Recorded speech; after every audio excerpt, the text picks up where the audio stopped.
Kriteret pozitive dhe negative të martesës. Martesa është e nevojshme për të rinjt dhe ata që e synojnë atë. Megjithatë, ka pengesa në rrugën e saj, që nuk kufizohen vetëm me problemet ekonomike, por janë një pjesë e problemit. Problemi kryesor është kulturor dhe përfshin zakonet dhe traditat, shumimin dhe dashurinë për lavdim, të cilat deri diku pengojnë realizimin siç duhet të martesës. Thelbi i martesës në Islam është thjeshtësia, por kultura e shumimit, lavdërimit dhe pasurisë ka vështirësuar çështjen në një masë të madhe. Për sa i përket moshës së martesës, nuk duhet të jetë aq tepër shpejt dhe as vonë. Disa mund të mendojnë për një martesë në moshë të re.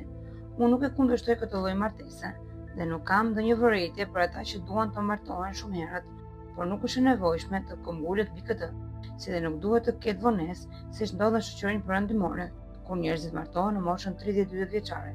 Gjithashtu mentaliteti egoist është i pranishëm në atë shoqëri, bën që shumë burra të martohen me vajza të reja kur janë në moshën 30-40 ose 50 vjeçare, duke krijuar një hendek të madh në moshë mes tyre. Kjo është sigurisht një nga arsyet për pasiguritë në jetën martësore. Kjo është arsyeja pse vëren që se shumë njerëz kalojnë jetën e tyre vetëm në perëndim, një dukuri që fatmirësisht është e rrallë në vendet islame.